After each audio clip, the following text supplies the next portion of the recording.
मु रमेश चंद्र दास ये दाणमकुंदपुर cluster CRCC भाव काम करुच्ची। ज्ञानालोक स्टडी सेंटर मत आज गेस्ट रूपे निमंत्रण करथिला। मु आसिक एठी निजको बहुत खुशी अनुभव करुच्ची, कारण आज हूँ आम भारतर 78तम स्वाधीनता दिवस पालन करुच्ची एवं से ही खुशी रे मध्य ये ज्ञानालोक स्टडी सेंटर सामिल होईची।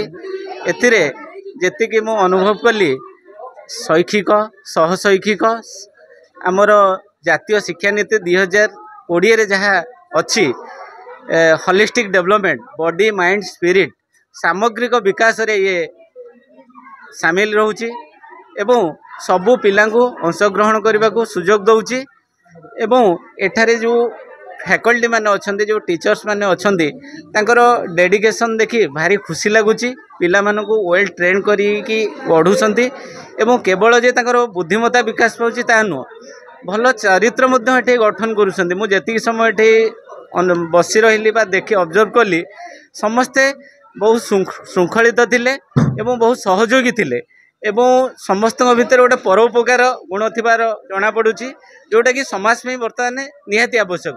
मोर आशा एवं भरोसा आगामी दिन में ये सेंटर भितर जी गोटे पिला बाहर समस्ते निश्चिंत समाजर गोटे गोटे संपत्ति हेबे एवं बापा माँ को मुझे कह निश्चिंत रूपे शेष जीवन में बहुत साहाय्य करेंगे एवं समग्र समाज में हितकारक हेबे विश्वर कल्याण में सामिल हेबे। जय जगन्नाथ साईराम। बहुत खुशी लगुच आम संस्था एबर नुहे वर्षे कि 2 वर्षर नुहे विगत 15 वर्ष है आम ये संस्था को आगे नहीं आउ पिला मन को नुआ नुआ टैलेंट पिला मन खाली शिक्षागत नुहे आम भीतर थिबा विभिन्न कला नाच गीत एसे आउ रहिला कौन डिबेट आउ एमती नुआ नुआ कला आम आगे नेउछु पिला मन को टैलेंट सर्च करूछु। आउ आशा से भरोसा आम ये संस्थारू आम गाँ पिला मानक पई गोटे नुआ प्लेटफॉर्म तैयारी करिवु। प्रति वर्ष किछि किछि नुआ टैलेंट आम भितरु बाहरिबे आ ये संस्था आगे नब माने सही गोटे निर्दिष्ट जहाँ मेंटेन करुच्ची आमर खाली माने शिक्षागत ज्ञान नुहे आम शिक्षारू बाहर की पिला मानक जो नुआ टैलेंट सर्च करुचु आशा से सेमती लगी रहिबो। आपण गार्डियन मानकर सहयोग दर्शक मानकर सहयोग आपण मानकर से आशीर्वाद थाउ आम सेमती ए संस्था को आगे नौ। जय जगन्नाथ।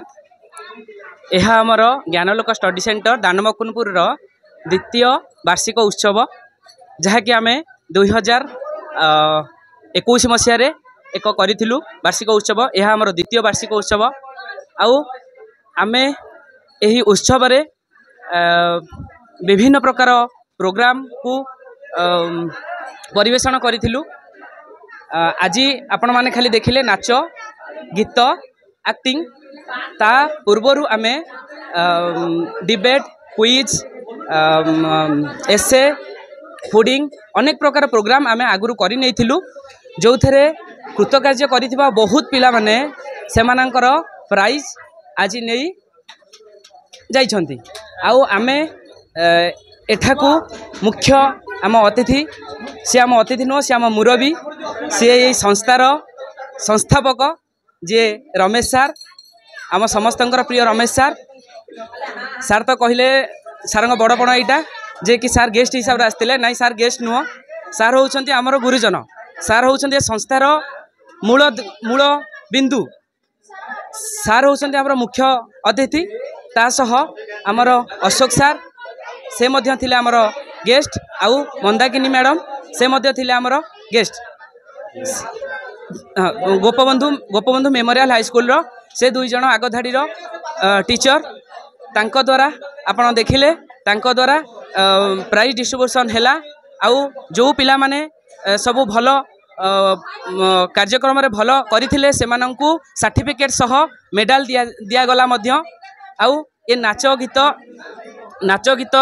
गीतर संपूर्ण श्रेय आम बबी जानवी टिकिली आउ चांदी यही 4 जन को जाउछि। आमे तो मात्र ऑर्गेनाइजर आमे मात्र ऑर्गेनाइज करिचु जे राजेश आउ मु राजा भाई संतु आमे ऑर्गेनाइज करिचु किंतु से माने ए नाच गीत संपूर्ण तांको